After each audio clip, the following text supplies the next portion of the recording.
DB live के Chhattisgarh live में आपका स्वागत है। छत्तीसगढ़ की तमाम खबरों के साथ मैं हाजिर हूं लीना। आइए देखते हैं डीबी लाइव में छत्तीसगढ़ लाइव की आज की सुर्खियां। असम चुनाव परिणाम, कांग्रेस पर कटाक्ष। केंद्रीय नेतृत्व को डॉक्टर रमन ने दी बधाई। वैक्सीन में छत्तीसगढ़ दूसरे स्थान पर, लग चुकी 56,23,000 डोज। पूर्व सीएम डॉक्टर रमन सिंह की राज्यपाल से शिकायत, 15 साल में कैसे बढ़ गई 15 गुना संपत्ति। उद्योग मंत्री कवासी लखमा का आरोप, छत्तीसगढ़ के साथ भेदभाव कर रहा केंद्र। अब खबरें विस्तार से। असम राज्य में भाजपा की दोबारा जीत पर खुशी व्यक्त करते हुए छत्तीसगढ़ के पूर्व मुख्यमंत्री डॉक्टर रमन सिंह ने कांग्रेस की असफलता पर मुख्यमंत्री भूपेश बघेल और राहुल गांधी पर कटाक्ष किया। वहीं उन्होंने पश्चिम बंगाल में भाजपा की हार के बावजूद वहां की सीटें 3 से बढ़कर 78 होने पर केंद्रीय नेतृत्व को बधाई दी। और इस अवसर पर मैं असम की जनता को बधाई देना चाहता हूँ, जिन्होंने दूसरी बार भारतीय जनता पार्टी की सोनोवाल जी की सरकार को बनाने में मदद किया और भारतीय जनता पार्टी को पूर्ण बहुमत आपने दिलाया है। निश्चित रूप से ये बड़ी सफलता केंद्रीय नेतृत्व का है। हमारे असम के भारतीय जनता पार्टी के कार्यकर्ताओं की मेहनत है कि एक बड़ी सफलता मिली है। दूसरी तरफ छत्तीसगढ़ के मुख्यमंत्री जो इसके प्रभारी थे, छत्तीसगढ़ के जनबल, छत्तीसगढ़ के धनबल का दुरुपयोग करते हुए वहाँ छत्तीसगढ़ में वहाँ चुनाव के अभियान के दौरान असम में असम सरकार के विदाई के गीत गा रहे थे। आज मैं कह सकता हूँ कि ये बड़ी हार जो हुई है, असफलता मिला है। पूरे राहुल गांधी और उसके साथ उसके इंचार्ज भूपेश बघेल ने जो पूरा का पूरा समय भारतीय जनता पार्टी के इस सरकार को हराने के लिए पूरी शक्ति झोंकी, तो आज उसको असफलता मिली है। छत्तीसगढ़ में कुल 56,22,933 डोज वैक्सीन लग चुकी है, जो कि जनसंख्या के अनुपात में 19.6% है। 1 करोड़ से अधिक आबादी वाले राज्यों में छत्तीसगढ़ वैक्सीनेशन के मामले में केरल के बाद दूसरे नंबर पर है। कोविड टीकाकरण के क्षेत्र में अनेक बड़े राज्य जैसे उत्तर प्रदेश, बिहार, तमिलनाडु, पंजाब, मध्य प्रदेश, पश्चिम बंगाल, आंध्र प्रदेश, कर्नाटक, दिल्ली, राजस्थान आदि छत्तीसगढ़ से पीछे हैं। राज्य में अब तक 72,70,000 से ज्यादा टेस्ट हुए हैं, जो उस जनसंख्या के अनुपात में 25.1% है। छत्तीसगढ़ में टेस्ट की संख्या बढ़ाए जाने की गुंजाइश अभी शेष है। हालांकि पंजाब, ओडिशा, महाराष्ट्र, बिहार, हिमाचल प्रदेश, झारखंड, उत्तर प्रदेश, राजस्थान, पश्चिम बंगाल और मध्य प्रदेश जैसे राज्य छत्तीसगढ़ से कहीं पीछे हैं। छत्तीसगढ़ में कोविड से अब तक 8,810 लोगों की मृत्यु हुई है, जो 1.18% है। छत्तीसगढ़ में ज्यादा मृत्यु दर वाले राज्यों में पंजाब, हिमाचल प्रदेश, महाराष्ट्र, उत्तराखंड, दिल्ली, पश्चिम बंगाल, गोवा, गुजरात और तमिलनाडु शामिल है। इस तरह छत्तीसगढ़ में 7,44,602 कंफर्म केसेस में से वर्तमान में 1,21,099 सक्रिय है और 6,14,693 लोग रिकवर कर चुके हैं। छत्तीसगढ़ में 15 सालों तक राज करने वाले पूर्व मुख्यमंत्री डॉक्टर रमन सिंह की आय से अधिक संपत्ति के मामले में राजभवन में शिकायत की गई है। कांग्रेस प्रवक्ता आरपी सिंह ने राजभवन में एक शिकायत पत्र सौंपा है और डॉक्टर रमन सिंह की संपत्ति की जांच की मांग की है। कांग्रेस प्रवक्ता आरपी सिंह ने 17 पन्नों के गोपनीय दस्तावेज सहित शिकायत पत्र सौंपा है और डॉक्टर रमन सिंह पर भ्रष्टाचार से संपत्ति अर्जित करने का आरोप लगाया है। उन्होंने इस मामले में आयकर, ईडी और उच्च स्तरीय जांच की मांग की है।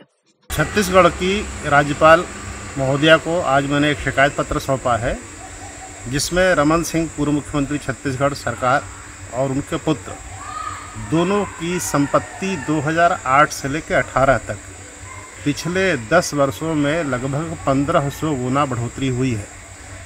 इस अनुपातहीन संपत्ति की जांच आयकर विभाग से और जहां आवश्यकता वहां ईडी से कराने की मांग मैंने की है, ताकि भ्रष्टाचार के खिलाफ हमारी जो लड़ाई है वो लगातार जारी रह सके। छत्तीसगढ़ के आबकारी और उद्योग मंत्री कवासी लखमा ने केंद्र सरकार पर भेदभाव करने का आरोप लगाया है। उन्होंने कहा है कि जहां एक और दुख की इस घड़ी में छोटा सा राज्य छत्तीसगढ़ देश भर के कई राज्यों को ऑक्सीजन मुहैया कराने में मदद कर रहा है, तो वहीं केंद्र सरकार प्रदेश को 18 वर्ष से अधिक उम्र के लोगों को लगने वाले वैक्सीन देने में भेदभाव कर रहा है। मंत्री कवासी लखमा ने कहा कि भाजपा के लोग सवाल करते हैं कि 70 वर्षों में कांग्रेस ने क्या किया है, तो उनको जवाब देते हुए मंत्री लखमा ने कहा कि आज देश के कई राज्यों में जो ऑक्सीजन छत्तीसगढ़ से पहुंचाया जा रहा है, वो देश के पहले प्रधानमंत्री पंडित जवाहरलाल नेहरू की ही देन है, जिनके द्वारा छत्तीसगढ़ में ऑक्सीजन प्लांट वर्षों पहले ही लगाया गया था। मंत्री कवासी लखमा ने कहा कि वही दूसरी ओर 18 वर्ष से अधिक उम्र वाले लोगों को टीका लगना है, पर केंद्र वैक्सीन मुहैया कराने में पक्षपात कर रहा है। हमारे देश के आदरणीय नेता सोनिया गांधी ने, राहुल गांधी ने लगातार देश का प्रधानमंत्री नरेंद्र मोदी जी को लेटर लिखा है कि 18 साल नौजवान लोगों को भी देश में वैक्सीन लगे। हिंदुस्तान के दुखी की घड़ी में भारत सरकार ने भेदभाव कर रहा है। मेरा सीधा आरोप है कि इस घड़ी में छत्तीसगढ़ अन्य राज्यों को गैस देने में मदद कर रही है, उसी प्रकार भारत सरकार को भी छेड़छाड़ कर 24 राज्य सरकार को मदद करना छोड़कर आने पौने बाब में विदेश को इंजेक्शन भेजा है, ये ठीक नहीं है। राजधानी रायपुर में एक बड़ा हादसा टल गया, जहां जयराम कॉम्प्लेक्स की दुकान में सुबह के वक्त आग लग गई। आग जब तक विकराल रूप धारण करती, इससे पहले ही यहां मौजूद पुलिसकर्मियों ने आग पर काबू पा लिया। जवानों ने फायर ब्रिगेड के पहुंचने से पहले ही आग को बुझा दिया। राजधानी रायपुर के राजा तालाब में संचालित बाठिया अस्पताल पर कोरोना मरीज के परिजनों से 8 दिन में 5 लाख रुपए वसूलने के आरोप लग रहे हैं। इतना खर्च करने के बाद भी जब मरीज की जान नहीं बची तो 70,000 रुपए के लिए शव को ले जाने से रोक दिया। युवा मोर्चा हंगामे के बाद प्रबंधन से मरीजों का शव परिजनों को सौंपा गया। नयापारा राजिम निवासी ओम प्रकाश साहू ने बताया कि उनके मामा घनश्याम साहू को सांस में तकलीफ के चलते रायपुर के बाठिया हॉस्पिटल लाया गया था। यहाँ की फीस हर रोज 45,000 रुपए और दवाओं के लिए अलग से देनी पड़ती थी। बीते 8 दिनों में मरीज की हालत बिगड़ती चली गई और प्रबंधन बिल वसूलता गया। 5 लाख रुपए लेने के बावजूद परिजनों को पैसे के लिए काफी तंग किया गया। आखिरकार जब मरीज की मौत हो गई तब 70,000 रुपए दिए बिना शव नहीं देने पर प्रबंधन अड़ गया। इसकी जानकारी मिलने पर युवा मोर्चा के नेता यहां पहुंच गए और संचालक डॉक्टर राजेंद्र बाठिया से जमकर बहस की। तब जाकर रुपए लिए बिना ही शव को छोड़ा गया। इस दौरान डॉक्टर से 5 लाख रुपए के बिल मांगे गए। साथ ही इसकी शिकायत कलेक्टर और स्वास्थ्य मंत्री से करने की बात कही गई। कोई भी पार्टी को कोई दिक्कत नहीं है, स्वास्थ्य मंत्री को है ना, पढ़ा लिखा स्वास्थ्य मंत्री है, उसको भी दिखाऊंगा कि ये हॉस्पिटल है 5.5 लाख रुपए 8 दिन का लिए हैं। हम लोग को सर एक दिन का 45,000 रुपया चार्ज ले रहे हैं और दवाई गोली का 25 से 30,000 एक्स्ट्रा देते हैं। तो जब हम लोग लाए थे सर तो नॉर्मल स्थिति में थे, हाथ पैर दर्द था, हल्का सांस में प्रॉब्लम आ रहा था ना, तो यहाँ रखे लोग कि सर जैसे भी हो उनका स्थिति बहुत डाउन हो गया और कल सर हम लोग को 1 लाख तुरंत जमा करो, नहीं तो आपको पेशेंट को ले जाओ करके ना नाइट पे धमकी दी है। और खत्म हो गया, 70,000 रुपए आप दोगे तो बॉडी देंगे कहना है। 3:30 बजे अभी आके हम बात किए हैं तो आप आके हमसे मिल लो करके बोल रहा है। 5.5 से 6 लाख रुपए इन लोग दे चुके हैं अभी तक। अच्छा। तो मैंने बस इसने ये पूछा कि भाई आप जो दवाई दिए हो और जो भी इनको वो किए हो उसका पूरा हिसाब किताब बिल बना के दे दीजिए आप।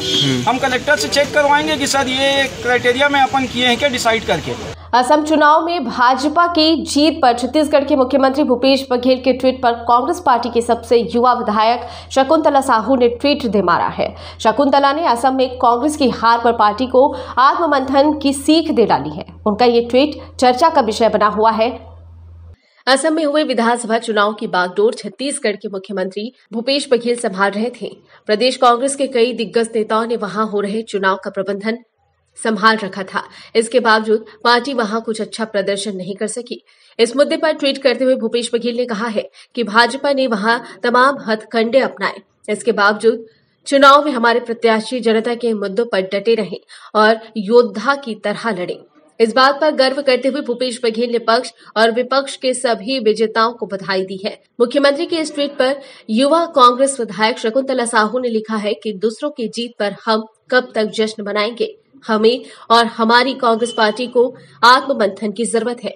शकुंतला साहू ने यही टिप्पणी फेसबुक पर भी की है।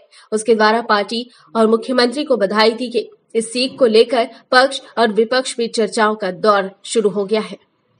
छत्तीसगढ़ के राजनांदगांव जिले के नंदई स्थित जसराज शांतिलाल बैग फार्म में मोहनी ज्वेलर्स में रायपुर के रेवेन्यू इंटेलिजेंस टीम 2 दिनों से जमी हुई थी।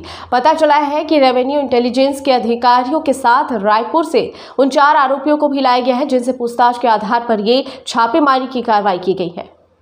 मिली जानकारी के मुताबिक रेवेन्यू इंटेलिजेंस की टीम ने 1 मई को दोपहर 12 बजे जसराज शांतिलाल बैग के नंदई स्थित मकान में छापेमार कार्रवाई की, जो देर रात तक चलती रही। पता चला कि ज्वेलरी व्यापारी के पास से लगभग 2200 किलो चांदी और 85 किलो सोना होना बताया गया है। इसके साथ ही 30 लाख रुपए नकद भी मिलने की जानकारी सूत्र बता रहे हैं। कबीरधाम में इन दिनों कोविड के खतरों के बीच भी स्वास्थ्य दल द्वारा कोविड केयर सेंटर महाराजपुर के मरीजों को योग और मेडिटेशन कराया जा रहा है। वहीं डेडिकेटेड कोविड अस्पताल में ड्यूटी चिकित्सकों और नर्सेज द्वारा भर्ती मरीजों को मानसिक स्वास्थ्य संबंधी परामर्श भी दिया जा रहा है। कोविड के फोबिया से मरीजों को बचाने के लिए लगातार प्रयासरत है। बीजापुर में बीती रात आंधी तूफान ने जमकर कहर बरपाया। यहां तेज हवाओं और चक्रवात ने 1 दर्जन से अधिक घरों को नुकसान पहुंचाया। वहीं कई बिजली के पोल धराशायी हो गए। जगह जगह पेड़ के गिरने से आवागमन भी बाधित हो गया। इसके अलावा मद्देड़ भोपालपट्टनम से पिछले 12 घंटे से बिजली गुल हो गई है। लोगों को जल्द राहत देने प्रशासन ने मौके पर पहुंचकर सुधार कार्य तेज कर दिए हैं। बुलेटिन में फिलहाल इतना ही। बने रहिए डीबी लाइव के साथ। नमस्कार।